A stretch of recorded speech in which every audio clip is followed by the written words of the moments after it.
Good morning friends, and Rubika Miss. Today I am going to taking a seminar about the topic frequently used scaling techniques ആണ്. അതിലെ ഒന്നാമത്തെ scale rating scale. നമ്മൾ റേറ്റിൻ്റെ ബേസിൽ നമ്മൾ response അറിയാം. ഒരു fixed rate വെച്ചിട്ടുണ്ടാകും, അതിൻ്റെ ബേസിൽ നമ്മൾ റെസ്പോൺസ് അറിയുന്നതിന് റേറ്റിംഗ് സ്കെയിൽ എന്ന് പറയാം. പിന്നെ ഡൈക്കോട്ടമസ് സ്കെയിൽ എന്ന് പറയുമ്പോൾ നമ്മൾ എസ് ഓർ നോ ക്വസ്റ്റ്യൻസ് വഴി നമ്മൾ റെസ്പോൺസ് അറിയുക. പിന്നെ മൂന്നാമത്തെ scale category use scale. Category use scale എന്ന് പറഞ്ഞാൽ നമ്മൾ ഒരു കാറ്റഗറൈസ് ചെയ്തിട്ട് നമ്മൾ റെസ്പോൺസ് അറിയുക. പിന്നെ ലിക്വിഡ് സ്കെയിൽ.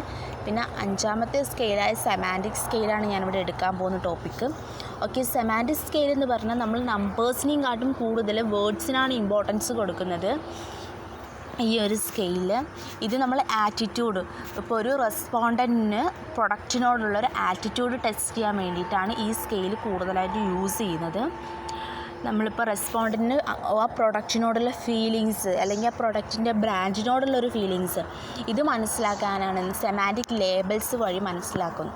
ഇത് മനസ്സിലാക്കാൻ വേണ്ടിയിട്ടാണ് നമ്മൾ സെമാൻറ്റിക് സ്കെയിൽ യൂസ് ചെയ്യുന്നത്. സെമാൻറ്റിക് ലേബൽ എന്ന് പറഞ്ഞാൽ ബൈപ്പോളാർ അഡ്ജക്റ്റീവ്സ് ആണ് ഇതിൽ യൂസ് ചെയ്യുന്നത്. ബൈപ്പോളാർ അഡ്ജക്റ്റീവ്സ് എന്ന് പറഞ്ഞാൽ നമ്മൾ ഓപ്പോസിറ്റ് വേർഡ് മീനിങ്സ് ഉള്ളതിനെയാണ് ബൈപ്പോളാർ അഡ്ജക്റ്റീവ്സ് എന്ന് പറയുക.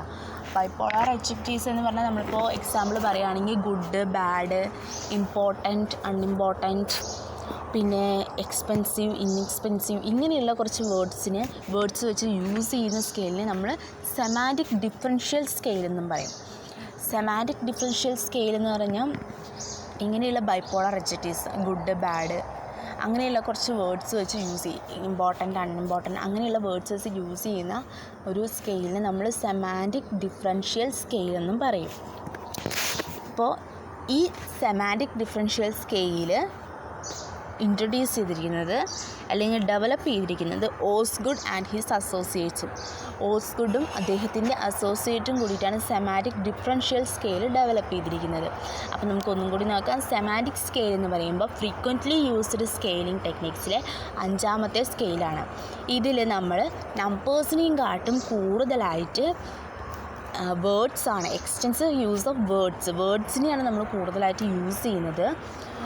ഒരു കസ്റ്റമറിന് അല്ലെങ്കിൽ ഒരു റെസ്പോണ്ടൻറ്റിന് പ്രൊഡക്റ്റിനോടുള്ള ഒരു ആറ്റിറ്റ്യൂഡ് ടെസ്റ്റ് ചെയ്യാൻ വേണ്ടിയിട്ടാണ് നമ്മൾ ഈ സ്കെയിൽ യൂസ് ചെയ്യുന്നത്. ഇത് ആ റെസ്പോണ്ടൻറ്റിന് പ്രൊഡക്റ്റിൻ്റെ ബ്രാൻഡിനോടുള്ള അല്ലെങ്കിൽ പ്രൊഡക്റ്റിനെ കുറിച്ചുള്ള ഒരു അഭിപ്രായം അല്ലെങ്കിൽ അതിനെക്കുറിച്ചുള്ള ഒരു ഫീലിങ്സ്, നല്ലതാണോ ചീത്തയാണോ അല്ലെങ്കിൽ യൂസ്ഫുൾ ആണോ അങ്ങനെയുള്ളതൊക്കെ അറിയാൻ വേണ്ടി ഉള്ളൊരു ഡെവലപ്പ് ചെയ്തിരിക്കുന്ന ഒരു സ്കെയിലാണിത്. ഇതിൽ കൂടുതലായിട്ട് ബൈപ്പോളാർ അഡ്ജക്റ്റീവ്സ് ആണ് യൂസ് ചെയ്തിരിക്കുന്നത്. ബൈപ്പോളാർ അഡ്ജക്റ്റീവ്സ് എന്ന് പറയുമ്പോൾ ഓപ്പോസിറ്റ് വേർഡ് മീനിങ്സ് ഉള്ള അഡ്ജക്റ്റീവ്സിനെ പറയുന്ന പേരാണ് ബൈപ്പോളാർ അഡ്ജക്റ്റീവ്സ് എന്ന് വെച്ചിട്ടുണ്ടെങ്കിൽ good, bad, important, unimportant, useful, useless, അങ്ങനെയുള്ള കുറച്ച് വേർഡ്സിനെയാണ് ബൈപ്പോളാർ അഡ്ജക്റ്റീവ്സ് എന്ന് പറയുക. ഇങ്ങനെയുള്ള വേർഡ്സ് വെച്ച് ഉണ്ടാക്കുന്ന ഒരു സ്കെയിലിന് സെമാൻറ്റിക് ഡിഫറൻഷ്യൽ സ്കെയിൽ എന്നും പറയും. ഈ സെമാൻറ്റിക് ഡിഫറൻഷ്യൽ സ്കെയിൽ ഡെവലപ്പ് ചെയ്തിരിക്കുന്നത് ഓസ്ഗുഡ് ആൻഡ് ഹിസ് അസോസിയേറ്റ്സ്. ഓസ്ഗുഡും അദ്ദേഹത്തിൻ്റെ അസോസിയേറ്റ്സും കൂടിയിട്ടാണ് സെമാൻറ്റിക് ഡിഫറൻഷ്യൽ സ്കെയിൽ ഡെവലപ്പ് ചെയ്തിരിക്കുന്നത്. അപ്പോൾ ഡൗട്ടൊന്നുമില്ല എന്ന് വിചാരിക്കുന്നത്. നെക്സ്റ്റ് ഞാൻ എടുക്കാൻ പോകുന്നത് സെമാൻറ്റിക് സ്കെയിലിൻ്റെ ഒരു ഫിഗറാണ്. ഇത് നമുക്ക് കാണാം ഒരു ലൈൻ, ഗുഡ്, ഏറ്റവും അറ്റത്ത് ഗുഡ്, ബാഡ്, അതിൻ്റെ താഴെ 7 പോയിൻറ്റ്സ് എഴുതിയിട്ടുണ്ട്. Extremely, quite, slightly, neither, slightly, quite, extremely. Extremely എന്ന് പറയുമ്പോൾ നമുക്ക് ആ പ്രൊഡക്റ്റ് ഒരുപാട് ഇഷ്ടമായി, യൂസ്ഫുള്ളാണ്, വളരെ ഇഷ്ടമായി എന്ന് പറയുമ്പോൾ ഗുഡ്, എക്സ്ട്രീംലി. ക്വൈറ്റ് എന്ന് പറയുമ്പോൾ കുഴപ്പമില്ല, യൂസ്ഫുള്ളാണ് എന്നൊരിത്. പിന്നെ സ്ലൈറ്റ്ലി എന്ന് പറയുമ്പോൾ കുറച്ച് കുറവുകൾ ഉണ്ടെന്നാണ്, പക്ഷേ അഡ്ജസ്റ്റബിൾ ആണ്, അങ്ങനെയുള്ള പ്രൊഡക്ട്സ്, അങ്ങനെയുള്ളൊരു ആറ്റിറ്റ്യൂഡ്. പിന്നെ നൈദർ എന്ന് പറഞ്ഞാൽ ഇഷ്ടവും പെട്ടില്ല, നമുക്ക് കുറ്റം പറയാനായിട്ട് ഒന്നുമില്ല, അതിനെ നൈദർ എന്ന് പറയും. അതുപോലെ തന്നെ സ്ലൈറ്റ്ലി, ക്വൈറ്റ്, എക്സ്ട്രീംലി എന്ന് പറഞ്ഞാൽ അവസാനത്തെ പോയിൻ്റ്. എക്സ്ട്രീംലി എന്ന് പറഞ്ഞാൽ ബാഡ്, നമുക്ക് തീരെ പിടിച്ചില്ല, പ്രൊഡക്റ്റ് യൂസ്ഫുള്ളും അല്ല, നമുക്ക് ആ പ്രൊഡക്റ്റിനുള്ള ആറ്റിറ്റ്യൂഡ് എന്ന് പറയുന്നത് ബാഡാണ്. അപ്പോൾ അതിന് നമ്മൾ ബാഡെന്ന് പറയും. അപ്പോൾ രണ്ടായിട്ട് അങ്ങനെ ഡിവൈഡ് ചെയ്തിട്ടുണ്ട്. ഇതിനാണ് സെമാൻറ്റിക് സ്കെയിൽ എന്ന് പറയുക. ഇനി സെമാൻറ്റിക് ഡിഫറൻഷ്യൽ സ്കെയിൽ എന്ന് പറഞ്ഞാൽ 7 പോയിൻറ്റ്സ് ഉണ്ടാവും. അതിൽ നമ്മൾ ഏറ്റവും അറ്റത്ത് ഇമ്പോർട്ടൻറ്റ്, പിന്നെ അൺഇമ്പോർട്ടൻറ്റ്. ഇമ്പോർട്ടൻ്റ് ആണ് അല്ലെങ്കിൽ അൺഇമ്പോർട്ടൻറ്റ്, പിന്നെ എക്സ്പെൻസീവ് അല്ലെങ്കിൽ ഇൻഎക്സ്പെൻസീവ് എന്ന് വെച്ച് നമ്മൾ ഡിഫറൻഷ്യേറ്റ്സ് ചെയ്തിട്ടുണ്ടാകും. ഇതിനെയാണ് നമ്മൾ സെമാൻറ്റിക് ഡിഫറൻഷ്യൽ സ്കെയിൽ. ഇതിൽ ബൈപോളർ അഡ്ജക്റ്റീവ്സ് ആണ് യൂസ് ചെയ്തിരിക്കുന്നത്. കണ്ടോ, important, unimportant, expensive, inexpensive, opposite word meanings ഉള്ളതാണ് യൂസ് ചെയ്തിരിക്കുന്നത്. ഇതിനെയാണ് സെമാൻറ്റിക് ഡിഫറൻഷ്യൽ സ്കെയിൽ എന്ന് പറയുക. ഈ സെമാൻറ്റിക് ഡിഫറൻഷ്യൽ സ്കെയിൽ ഡെവലപ്പ് ചെയ്തിരിക്കുന്നത് ഓസ്ഗുഡ് ആൻഡ് ഹിസ് അസോസിയേറ്റ്സ് ആണ്. പിന്നെ നമ്മളിതിൻ്റെ സ്റ്റെപ്സാണ് നമ്മൾ പറയാൻ പോകുന്നത്. സ്റ്റെപ്സ് എന്ന് പറയുമ്പോൾ ഫസ്റ്റ് സ്റ്റെപ്പ് എന്ന് പറയുമ്പോൾ identify the attributes on which the organisation are to be judged by respondent. Attributes identify ചെയ്യാം. നമ്മൾ റെസ്പോണ്ടൻറ്റിനുള്ള ജഡ്ജ് ചെയ്യാൻ വേണ്ടിയിട്ടുള്ള ആട്രിബ്യൂട്ട്സ് എന്തൊക്കെയാണെന്നുള്ളത് നമ്മൾ ഐഡൻറ്റിഫൈ ചെയ്ത് വയ്ക്കുക ഫസ്റ്റത്തെ. രണ്ടാമത്തെ എന്ന് പറയുന്നത് നമ്മൾ ഫ്രേസസ് നമ്മൾ ഡിസൈഡ് ചെയ്ത് വയ്ക്കുക. ഫ്രേസസ് എന്തൊക്കെയാണ്, നമ്പേഴ്സ് അല്ലെങ്കിൽ ഫ്രേസസ് നമ്മൾ ഡിസ്ക്രിപ്റ്റീവ് ഫ്രേസസ് നമ്മൾ ഡിസൈഡ് ചെയ്ത് വയ്ക്കുക, എന്നിട്ട് അതിനെ ഡിഫൈൻ ചെയ്ത് വയ്ക്കുക. രണ്ടാമത്തെ സ്റ്റെപ്പ് അതാണ്. മൂന്നാമത്തെ എന്ന് പറയുന്നത് ക്വസ്റ്റ്യനെയർ ഉണ്ടാക്കുക. സെമാൻറ്റിക് ഡിഫറൻഷ്യൽ സ്കെയിലിൻ്റെ ബേസിൽ നമ്മൾ ക്വസ്റ്റ്യനെയേഴ്സ് ഉണ്ടാക്കാം. നാലാമത്തെ എന്ന് പറയുന്നത് റെസ്പോണ്ടിൻ്റെ അടുത്ത് ഈ ക്വസ്റ്റ്യനെയർ കൊടുത്തിട്ട് അവരുടെ റെസ്പോൺസ് എന്താണെന്ന് നമ്മൾ അറിയാം. റെസ്പോണ്ടിൻ്റെ അടുത്ത് നമ്മൾ ഈ ക്വസ്റ്റ്യനെയർ കൊടുത്തിട്ട് അവരുടെ റെസ്പോൺസ്, ആ പ്രൊഡക്റ്റിനോടുള്ള അവരുടെ ഒരു ആറ്റിറ്റ്യൂഡ് അല്ലെങ്കിൽ ഒരു ഫീലിങ്സ് എന്ന് നമ്മൾ ഈ ക്വസ്റ്റ്യനെയറിലൂടെ മനസ്സിലാക്കാൻ പറ്റും. അഞ്ചാമത്തെ പോയിൻ്റ് എന്ന് പറയുന്നത് ദ ജഡ്ജ്മെൻറ്റ്. നമ്മൾ സ്കോർ, അവരുടെ ഈ ജഡ്ജ്മെൻറ്റുള്ള ഒരു സ്കോറിൻ്റെ ഒരു സമ്മ് കാണാം, എന്നിട്ട് അതിൻ്റെ ആവറേജ് കാണാം. ഈ നമ്മൾ പോയിൻറ്റിന് ഓരോ നമ്പർ ആയിരിക്കുമല്ലോ, അപ്പോൾ ആ നമ്പർ നമ്മൾ എല്ലാം ഐഡൻറ്റിഫൈ ചെയ്ത് മൊത്തത്തോടെ സമ്മ് കണ്ട് അതിൻ്റെ ഒരു ആവറേജ് കാണാം. ആറാമത്തെ പോയിൻ്റ് എന്ന് പറഞ്ഞാൽ plot the average on the each attribute differential scale. ആ ആവറേജ് നമ്മൾ പ്ലോട്ട് ചെയ്യാം. ഡിഫറൻഷ്യൽ സ്കെയിൽ നമ്മൾ ആവറേജ് പ്ലോട്ട് ചെയ്യാം. ഇത്രയാണ് ഇതിൻ്റെ സ്റ്റെപ്പ് എന്ന് പറയാം. സ്റ്റെപ്സ് ഞാൻ ഒന്നും കൂടി പറയാം. Identify the attributes on which organisation. നമ്മൾ ആട്രിബ്യൂട്ട്സ് എന്തൊക്കെയാണ് ആട്രിബ്യൂട്ട്സ് വേണ്ടത് എന്ന് ആദ്യം നമ്മൾ റെസ്പോണ്ടൻറ്റിൻ്റെ ബേസിൽ നമ്മൾ എന്തൊക്കെ ആട്രിബ്യൂട്ട്സാണ് വേണ്ടത് എന്നുള്ളത് നമ്മൾ ഐഡൻറ്റിഫൈ ചെയ്യാം. പിന്നെന്ന് പറയുന്ന രണ്ടാമത്തെ ഡിസ്ക്രിപ്റ്റീവ് ഫ്രേസ്. നമ്മൾ ഡിസ്ക്രിപ്റ്റീവ് ഫ്രേസ് ഐഡൻറ്റിഫൈ ചെയ്ത് അതിനെക്കുറിച്ച് ഡിഫൈൻ ചെയ്യാം. മൂന്നാമത്തെ എന്ന് പറയുമ്പോൾ നമ്മൾ ക്വസ്റ്റ്യനെയർ ഡിസൈൻ ചെയ്യാം. കാരണം സെമാൻറ്റിക് ഡിഫറൻഷ്യൽ സ്കെയിലിൻ്റെ ബേസിൽ നമ്മൾ ക്വസ്റ്റ്യനെയർ ഡെവലപ്പ് ചെയ്യാം. നാലാമത്തെ എന്ന് പറയുമ്പോൾ give the questionnaire to the റെസ്പോണ്ടൻറ്റിന് നമ്മൾ ക്വസ്റ്റ്യനെയർ കൊടുക്കുക, എന്നിട്ട് അവരുടെ ജഡ്ജ്മെൻറ്റ്, പ്രൊഡക്റ്റിനോടുള്ള അവരുടെ ജഡ്ജ്മെൻറ്റ് അറിയുക. പിന്നെ ഇതെല്ലാം കൂടിയിട്ട് ഈ ജഡ്ജ്മെൻറ്റിന് ഒരു സ്കോർ ഫിക്സ് ചെയ്തിട്ടുണ്ടാകും. ആ സ്കോർ നമ്മളെല്ലാം കൂടി സം ചെയ്തിട്ട് അതിൻ്റെ ആവറേജ് കാണാം. ആറാമത്തെ എന്ന് പറയുമ്പോൾ ഇതിൻ്റെ ആവറേജ് നമ്മൾ ഈച്ച് ആട്രിബ്യൂട്ട്സിലേക്കും നമ്മൾ ഡിഫറൻഷ്യൽ സെമാൻറ്റിക് സ്കെയിലുള്ള ഈച്ച് ആട്രിബ്യൂട്ട്സിലേക്കും നമ്മൾ പ്ലോട്ട് ചെയ്ത് കൊടുക്കുക. ഇതൊക്കെയാണ് സെമാൻറ്റിക് സ്കെയിലിൻ്റെ സ്റ്റെപ്സ് എന്ന് പറയാം.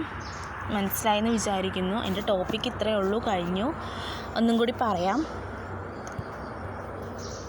നമ്മൾ പഠിക്കുന്നത് ഫ്രീക്വൻ്റ്ലി യൂസ്ഡ് സ്കെയിലിംഗ് ടെക്നിക്സ് ആണ്. അപ്പോൾ നമ്മൾ ഫ്രീക്വൻ്റ്ലി യൂസ്ഡ് സ്കെയിലിംഗ് ടെക്നിക്സിലെ അഞ്ചാമത്തെ സ്കെയിലായ സെമാൻറ്റിക് സ്കെയിലാണ് പഠിക്കുന്നത്. സെമാൻറ്റിക് സ്കെയിൽ എന്ന് വെച്ചാൽ ഒന്നുമില്ല, നമ്മൾ നമ്പേഴ്സിനെയും കാട്ടും വേർഡ്സിനാണ് കൂടുതൽ ഇതിൽ പ്രാധാന്യം കൊടുക്കുന്നത്. വേർഡ്സ് എന്ന് പറഞ്ഞാൽ ബൈപോളാർ അഡ്ജക്റ്റീവ്സ് എന്ന് പറയുമ്പോൾ എന്താ, നമ്മൾ ഓപ്പോസിറ്റ് വേർഡ് മീനിങ്സ് ഉള്ള അതാണ് നമ്മൾ ഇതിൽ കൂടുതലായിട്ട് യൂസ് ചെയ്യുന്നത്. അത് വെച്ചിട്ടാണ് നമ്മളൊരു റെസ്പോണ്ടൻറ്റിന് പ്രൊഡക്റ്റിനോടുള്ള ഫീലിങ്സ് അല്ലെങ്കിൽ ആറ്റിറ്റ്യൂഡ്, പ്രൊഡക്റ്റിൻ്റെ ബ്രാൻഡിനോടുള്ളതോ പ്രൊഡക്റ്റിനോടുള്ള ഒരു ഫീലിംഗ് അല്ലെങ്കിൽ ഒരു ആറ്റിറ്റ്യൂഡ് നമുക്ക് ഐഡൻറ്റിഫൈ ചെയ്യാൻ സഹായിക്കുന്നത്. അപ്പോൾ ഈ അഡ്ജക്റ്റീവ്സ് യൂസ് ചെയ്തിട്ട് നമ്മൾ ഓരോ പോയിൻറ്റ്സ് നമ്മൾ സ്കെയിലിൽ കൊടുത്തിട്ടുണ്ടാവും.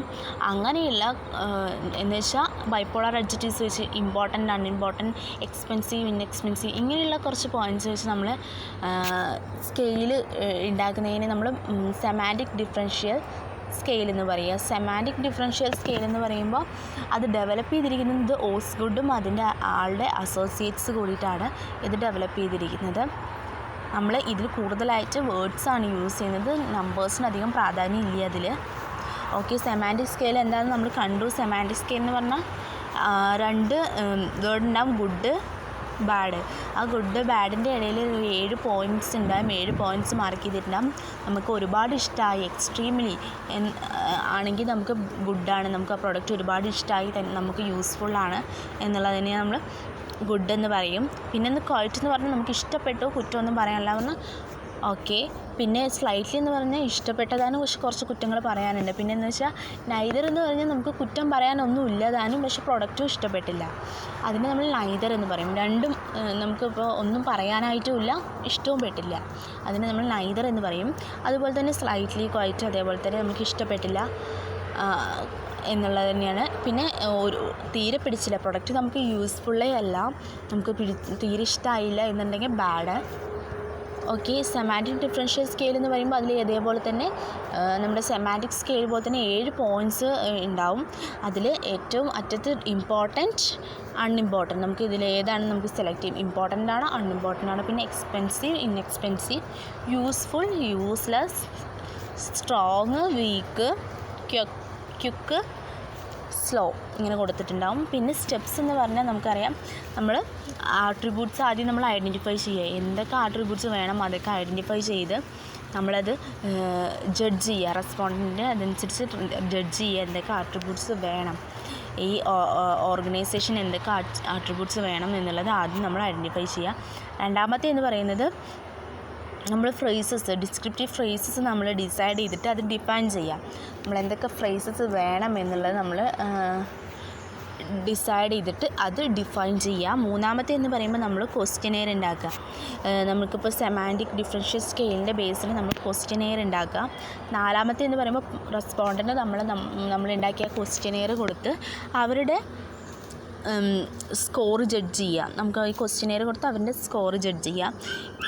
അഞ്ചാമത്തെ പോയിൻ്റ് എന്ന് പറയുമ്പോൾ ഈ ജഡ്ജ്മെൻറ്റ് നമ്മൾ സ്കോർ ചെയ്തിട്ട് നമ്മൾ എന്താണ് റെസ്പോണ്ടൻറ്റിൻ്റെ ഇതെല്ലാം നമ്മൾ സം ചെയ്തിട്ട് അതിൻ്റെ ഒരു ആവറേജ് നമ്മൾ കാണുക. പിന്നെ ആറാമത്തെ എന്ന് പറയുമ്പോൾ നമ്മൾ എല്ലാ ആട്രിബ്യൂട്ടിലേക്കും ഈ ഒരു ആവറേജ് പ്ലോട്ട് ചെയ്യുക. ഇതാണ് ആറാമത്തെ പോയിൻ്റ് എന്ന് പറയുന്നത്. അപ്പോൾ എൻ്റെ ടോപ്പിക്ക് ഇത്രയേ ഉള്ളൂ. എല്ലാവർക്കും മനസ്സിലായെന്ന് ഞാൻ വിചാരിക്കുന്നു. ചെറിയ ടോപ്പിക്കാണ്, അതുകൊണ്ട് പെട്ടെന്ന് എടുത്ത് തീരുന്നത്. മനസ്സിലായെന്ന് വിചാരിക്കുന്നു. ഡൗട്ടൊന്നും ഇല്ലെങ്കിൽ വൈൻഡപ്പ് ചെയ്യാണ്. ഓക്കെ.